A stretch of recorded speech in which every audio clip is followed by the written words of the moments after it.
Parole de Dieu quotidienne. L'Église de Philadelphie a pris forme, ce qui est entièrement dû à la grâce et à la miséricorde de Dieu. La multitude des saints, qui n'a jamais dévié de son cheminement spirituel, a manifesté son amour pour Dieu. Ils sont fermes dans la croyance que le seul vrai Dieu est devenu chair, qu'il est le chef de l'univers qui commande toutes choses. C'est confirmé par le Saint-Esprit, c'est aussi immuable que les montagnes, et cela ne changera jamais. Ô Dieu Tout-Puissant, aujourd'hui, c'est toi qui as ouvert nos yeux spirituels, permettant aux aveugles de voir, aux boiteux de marcher et aux lépreux d'être guéris. C'est toi qui as ouvert une fenêtre céleste, nous permettant de percevoir les mystères du monde spirituel. Être imprégné de tes paroles saintes et sauvé de notre nature humaine qui a été corrompue par Satan. Telle est ton œuvre extraordinaire et ta miséricorde d'une grandeur inestimable. Nous sommes tes témoins.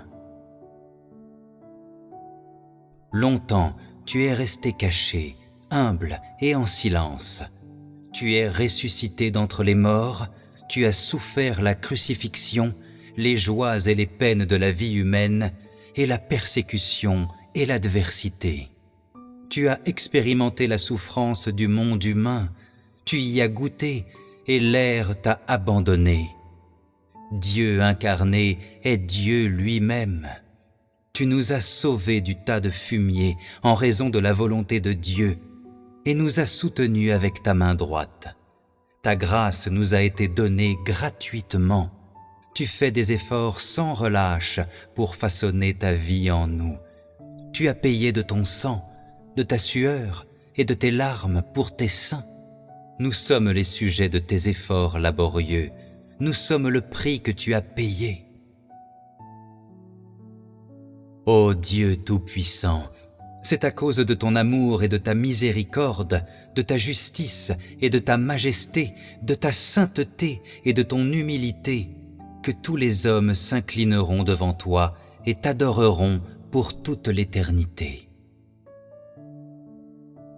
Aujourd'hui, tu as rendu toutes les églises complètes, l'église de Philadelphie, et réalisé ainsi ton plan de gestion de 6000 ans. Les saints peuvent maintenant humblement obéir devant toi, liés en esprit et s'accompagnant dans l'amour, unis à la source de la fontaine. L'eau vive de la vie coule sans cesse, éliminant et purgeant toute la souillure et la boue dans l'Église, purifiant ton temple encore une fois. Nous avons connu le vrai Dieu concret, marché dans ses paroles, reconnu nos propres fonctions et devoirs, et fait tout ce que nous pouvons pour nous dépenser pour l'Église. Nous taisant toujours devant toi, nous devons tenir compte de l'œuvre du Saint-Esprit afin que ta volonté ne soit pas bloquée en nous. Parmi les saints, il y a l'amour mutuel, et les forces de certains compenseront les échecs des autres. Ils peuvent marcher dans l'Esprit à chaque instant, éclairés et illuminés par le Saint-Esprit. Ils mettent la vérité en pratique immédiatement après l'avoir comprise. Ils ne se laissent pas distancer par la nouvelle lumière et suivent les pas de Dieu. Coopère activement avec Dieu. Le laisser prendre le contrôle, c'est marcher avec lui. Toutes nos propres idées, nos notions et nos opinions propres, tous nos enchevêtrements séculiers se volatilisent comme de la fumée. Nous laissons Dieu régner dans notre esprit, nous marchons avec lui et gagnons la transcendance, nous vainquons le monde et notre esprit s'envole librement et est libéré. Tels sont les résultats quand Dieu Tout-Puissant devient roi.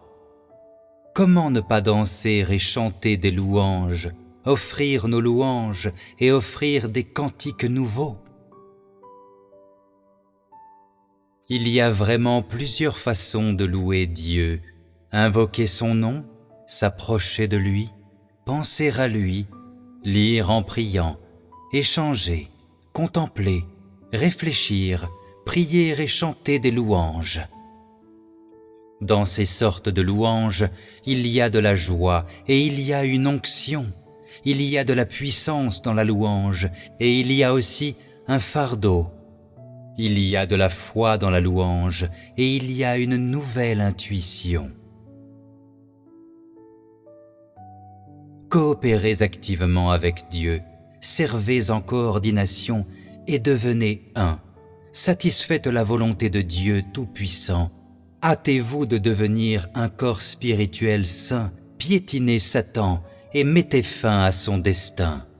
L'Église de Philadelphie a été enlevée dans la présence de Dieu et est rendue manifeste dans sa gloire.